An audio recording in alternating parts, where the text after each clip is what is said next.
Assalamualaikum warahmatullahi wabarakatuh. Perkenalkan, kami dari kelompok 14 Praktikum Fisiologi Reproduksi Ikan akan menjelaskan tentang materi determinasi seks. Materi kami menggunakan 5 jenis ikan: ikan lele, ikan nila, cumi-cumi, udang, kepiting. Dan selanjutnya, setelah menjelaskan materi tentang determinasi seks, akan dijelaskan tentang materi seks reversal. Setelah itu, dijelaskan juga tentang materi alur GTH1 dan alur GTH2. Nah, di sini saya akan menjelaskan tentang determinasi seks. Determinasi seks adalah penentuan jenis kelamin jantan atau betina di bawah kontrol genetika. Ikan nila yang saya pakai yaitu ikan nila jantan. Dengan ciri-ciri ikan nila jantan itu warnanya lebih pekat dibanding ikan nila betina. Lalu jumlah urogenitalnya itu jantan itu ada dua, satu untuk keluar hasil metabolisme atau ekskresi, satunya untuk sperma. Nah, ikan nila jantan itu bergerak lebih banyak atau disebut agresif dibanding ikan nila betina. Pertama-tama kita bedah ikannya melalui anus.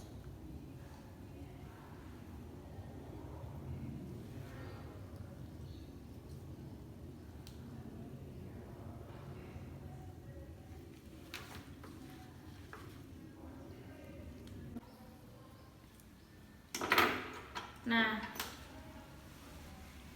kita buka dan ini berikut gonad pada ikan nila jantan. Ini ada dua, dengan perbedaannya adalah kalau gonad ikan nila jantan itu lebih kecil dibanding gonad ikan nila betina.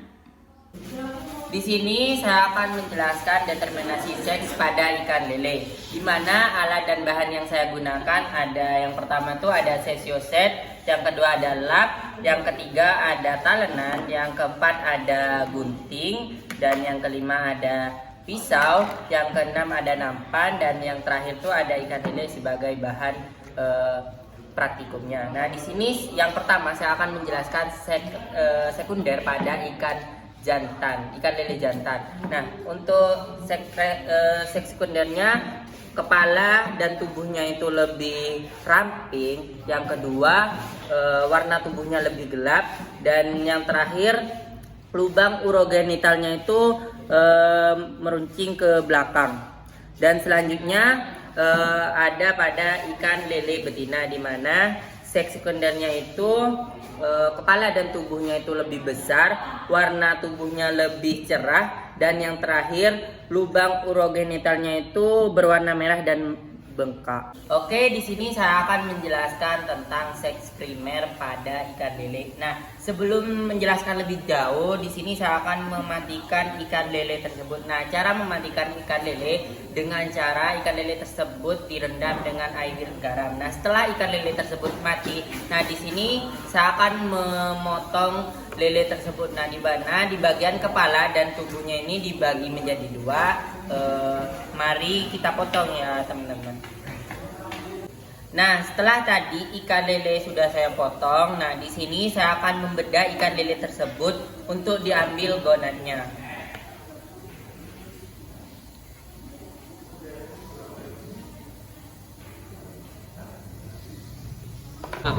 Nah, setelah tadi ikan lele sudah dibedah, di sini saya akan mengambil gonad pada ikan lele. Nah, ini merupakan gonad pada ikan lele, di mana ciri-ciri gonad pada ikan lele jantan ialah pipi memanjang dan berisi sperma. Nah, untuk gonad pada ikan lele betina ialah bentuknya itu lebih besar, berwarna kuning dan berisi telur.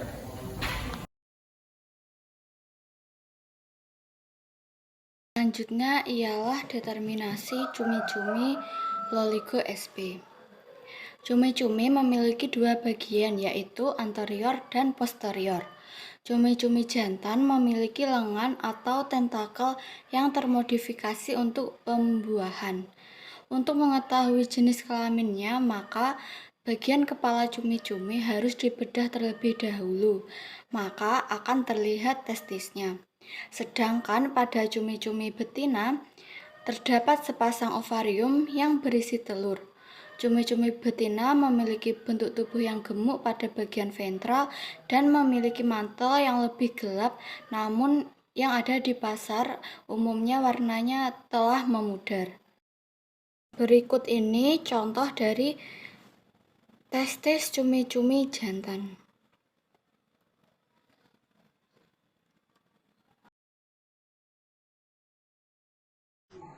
Selanjutnya, di sini saya akan menjelaskan tentang determinasi seks pada udang.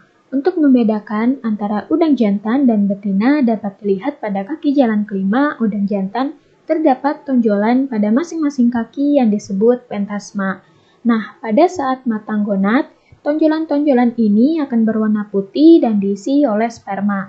Sedangkan pada udang betina tidak terdapat tonjolan seperti udang jantan. Tetapi di antara kaki jalan keempat dan kaki jalan kelima terdapat 2 lubang. Saat pemijahan, 2 lubang tersebut berfungsi sebagai tempat keluarnya telur. Saya di sini akan menjelaskan tentang determinasi seks pada kepiting bakau atau Scella serrata. Dan berikut penjelasan saya mengenai determinasi seks pada kepiting bakau. Oke, di sini kita mempunyai 2 kepiting, di mana ada kepiting betina yang ukurannya lebih besar dan kepiting jantan yang ukurannya lebih kecil. Perbedaan selanjutnya terletak pada bagian abdomen jantan. Abdomen terletak di bagian bawah perut. Pada kepiting jantan ukurannya lebih ramping dan meruncing. Kemudian pada kepiting jantan ukuran capit atau helipad lebih besar dari betina. Dan ini seperti yang saya katakan tadi, ukuran jantan lebih kecil dari ukuran kepiting betina.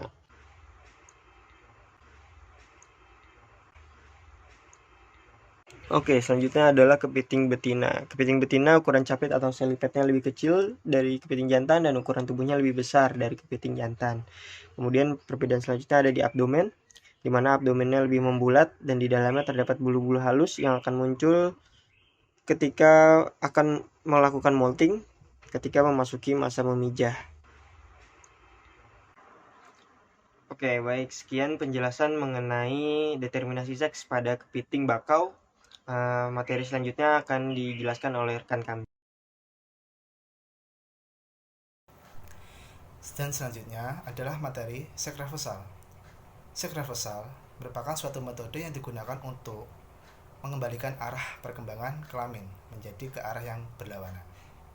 Tujuan dari penerapan seks reversal ini ialah untuk menghasilkan populasi monoseks atau kelamin tunggal.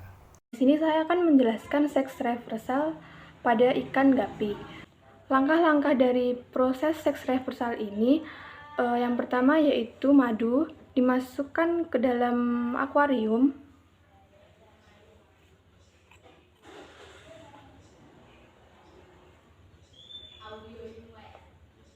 Lalu diaduk sampai merata. Fungsi madu dalam seks reversal ini yaitu karena madu mengandung kalium yang berfungsi sebagai pengarah diferensi kelamin ikan.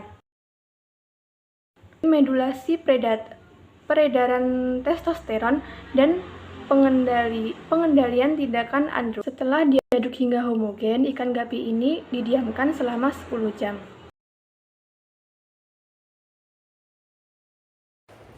Berikut ini adalah gambaran dari alur GTH1. Alur GTH1 diawali dengan adanya stimulasi lingkungan, baik fisika, kimia, atau biologi seperti hujan yang akan ditangkap oleh sistem syaraf. Sistem syaraf ini meneruskan stimulasi lingkungan ke hipotalamus. Kemudian hipotalamus merespon dengan mengeluarkan GnRH berupa FSH-RH. Hormon ini merangsang pituitari untuk menghasilkan hormon gonadotropin berupa FSH. FSH ini merupakan produk dari GTH1. Selanjutnya, FSH masuk ke dalam oosit dan mempengaruhi sel TK untuk menghasilkan hormon testosteron. Hormon ini dimediasi oleh enzim aromatase pada sel granulosa untuk menghasilkan estradiol 17 beta. Estradiol 17 beta dibawa ke hati agar disintesis untuk menghasilkan vitellogenin atau bakal kuning telur. Vitellogenin ditangkap oleh reseptor berupa darah menuju oosit dan diserap sehingga dinding radiata menebal. Menebalnya dinding radiata mengakibatkan meningkatnya estradiol 17 beta dan menyebabkan umpan balik positif terhadap LH, yaitu menghambat enzim aromatase. Menghambatnya enzim aromatase ini akan menyebabkan terjadinya peningkatan testosteron karena tidak memiliki mediator untuk berubah menjadi estradiol 17 beta. Hal tersebut menghasilkan umpan balik positif dan negatif. Umpan balik positif berupa adanya LH-RH dan umpan balik negatif berupa adanya FSH-IH. Selanjutnya LH-RH menuju alur GTH2. Jadi di sini saya akan menjelaskan mengenai alur GTH yang kedua, di mana alur GTH yang kedua ini merupakan lanjutan dari alur GTH yang pertama. Nah, ini adalah gambarnya. Pada alur GTH yang pertama, itu dihasilkannya hormon LH dan juga RH. Kemudian, kedua hormon itu akan merangsang kelenjar pituitari untuk menghasilkan hormon LH. Nah, kemudian, hormon LH akan mempengaruhi sel TK dan menghasilkan dua produk berupa 17 alfa hidroksin progesteron dan juga 20 beta hidroksin dehidrogenase. Nah, selanjutnya, dua produk ini akan menyatu menjadi satu yang disebut sebagai hormon steroid. Kemudian, hormon steroid masuk ke dalam oosit sehingga menyebabkan pergerakan pada inti sel telur. Nah, di sini saya akan melanjutkan pembahasan mengenai alur GTH2.